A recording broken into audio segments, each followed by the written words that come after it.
UFC 207, the return of Ronda Rousey. It's here finally. I'm Dan Cox. Thanks for joining me. Ronda Rousey makes her return after losing the belt and suffering that nasty knockout loss to Holly Holm. And at the time, the biggest event and stage the UFC had put on. I believe there was 80,000 fans in that stadium in Australia when she was knocked out. And she's coming back. And, listen, this is a fighter that, she changed women's MMA for sure, because her personality and her ability and skill brought her to the attention, got her to the UFC.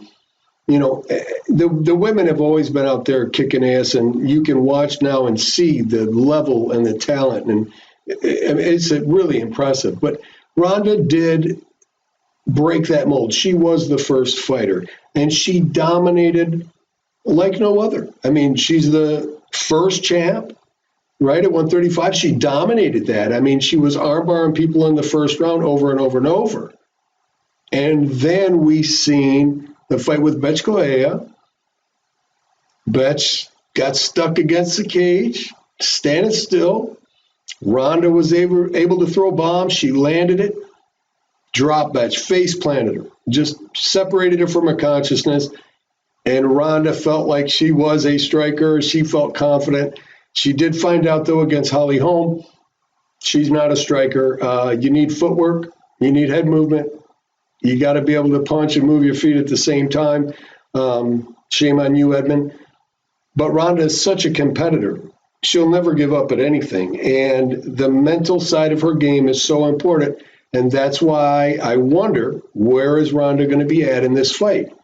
Because she's not going up against anybody. Ronda's going against the champ.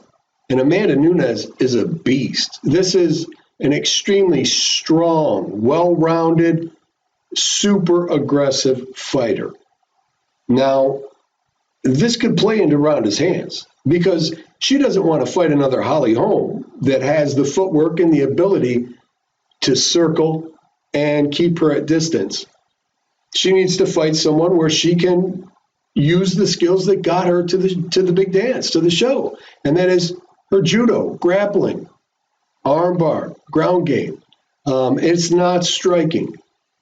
Now, Nunes is not, in my opinion, I mean, if you watch Amanda fight, she can strike, and no doubt about it.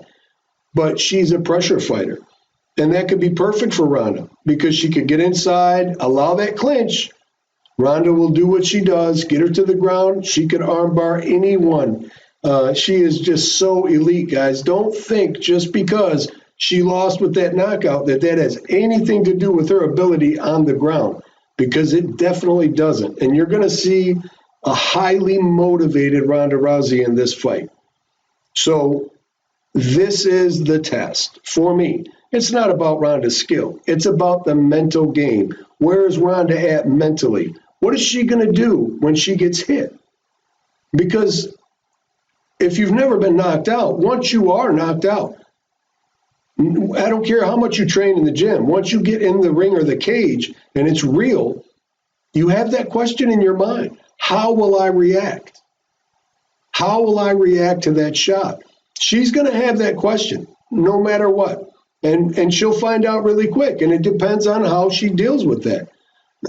So for me, watching this fight, it's going to be a mental game with Ronda. What does Ronda come into the game with mentally? Is she confident 100%? How does she react when she's hit? How does she react to adversity? And that's going to tell the story in this fight for me. And it's a huge fight. Huge fight. Nunes wins this fight. Ronda goes 2 fights in a row, losses. I don't see Ronda coming back. I mean, it's hard to see her going out on a loss of any kind, especially 2, because she is so competitive. But I think mentally it might just end it, for Ronda. She has so much talent in other areas that she really doesn't need to fight to make a living at this point, But after this fight here, the other fight that was really sticking in my mind, and of course, if you're watching the last couple UFCs, we got UFC 205, the biggest event they've ever had, incredible card.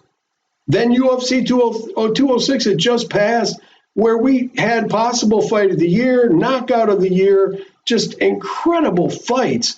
Now it's 207, and you wonder, can 207 meet or exceed 206? Is it possible?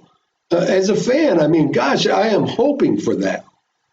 But we have in the co-main Dominic Cruz, the champ, going against Cody Garbrandt. Now, you see these two guys. If you're watching the last UFC, if you're watching UFC tonight, you're seeing these guys go at it.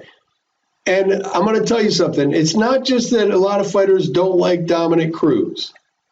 Dominic doesn't like them either.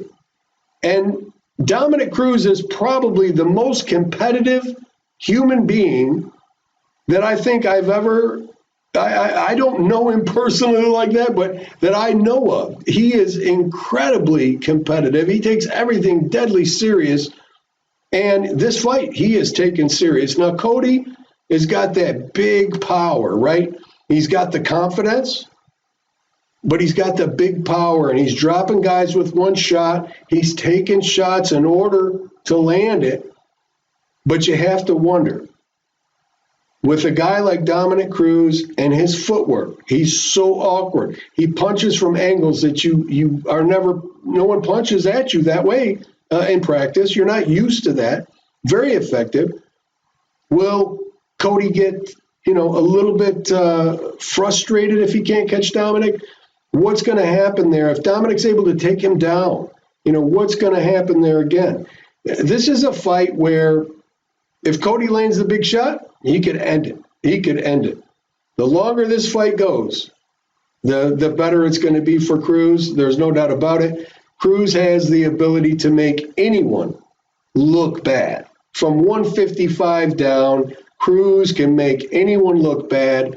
He is such a competitor. He is such an extreme talent. If you watch Cruz back when he first fought Faber and he lost, Faber, it was like a one-arm guillotine, if I'm not mistaken, in WEC. And he's come so far since then. And with the injuries and the setbacks that Cruz has had to suffer, that really shows this man's character. And I'll tell you what, that's not a guy to bet against. Dominic Cruz is not a guy to bet against. So that's going to be one hell of a fight. And I see Cruz coming out with it just because he has more ways to win. Cody does have that power, and he can surely end the night if he catches Cruz.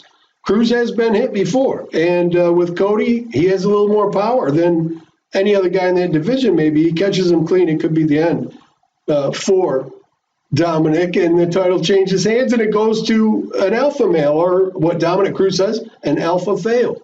So we've got, not just Garbrandt Cruz fighting, but it's Cruz against Team Alpha Male. Still, I think that'll go on forever.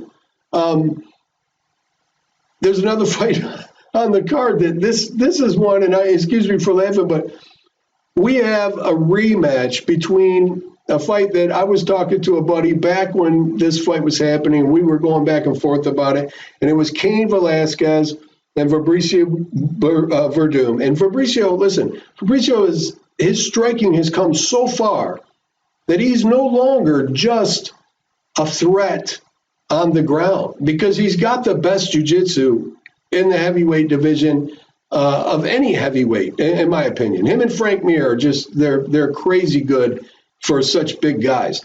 But the striking has come so far with Werdum. He really does understand it. Now, you wouldn't know it when he fought Stipe and he just came running forward and ran into that short right.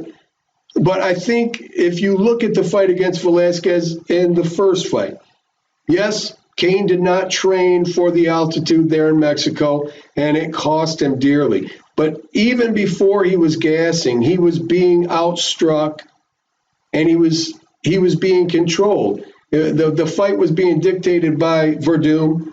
On the ground, Werdum is a killer. You don't want to go there. On the feet, he's now also a killer. Ask Travis Brown, he will tell you.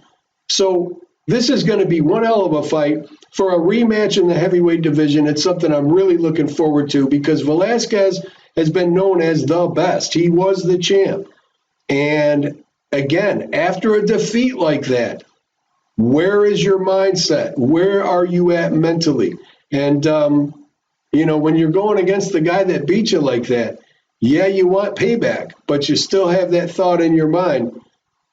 He had me. He got my number the first time. He could do it again. And so we got some really good fights. I mean, there's a lot of other fights on the card, but I had to touch on these ones, guys. I'm so excited for the Rousey fight. Want to see what she comes out and it shows us, is she going to mentally be there and be the old Rousey, or is it going to be, one of those fights where she gets touched and everything goes bad? Looking forward to it. It could go either way. Dominic Cruz, Garbrandt, again, knockout versus 5-round beating. And then Cain and Werdum. That is going to be a great rematch. So I'm excited for those fights. But also, listen, I'm going to be having a contest. Now, with the contest, we're working with Runner-Up Enterprises, Modern Pugilist Entertainment, and we've teamed up. And we've got a special edition set of gloves that we're doing, a few other things as well. But we're going to be giving out MMA gloves as prizes. At least once a month, we'll be giving out MMA gloves. And I'm waiting on the shipment. I can't guarantee they're going to be here for this contest, but we have great prizes anyways without that. And so what we're going to have to do on this one is I need you guys to pick the main card. You don't have to pick the prelims, just the main card. In case of a tie, I need you to pick the co-main and the main, say who's going to win, what round, and how they're going to do it. Whether it's decision, whether it's second round guillotine, knockout, whatever it is, specify that. We're going to get it out on Twitter, so you'll see where we're gonna post it. Just follow Modern Pugilist, you'll see it. And if you don't subscribe to the YouTube channel, guys, you cannot win. You can't play if you don't subscribe. So subscribe to the YouTube channel. Help us out. Let's start having some fun, you guys. This is about bringing the fans together and getting them in and creating some sort of a bond between fighters and fans, because without either one, we don't have the sport. So your support is huge, man. I appreciate it so much. Looking forward to 207. This is going to be one hell of a card, man. So, hey, for Modern Pugilist Entertainment, for Fight TV, for Runner-Up Enterprises, I'm Dan Cox. We'll see you next time.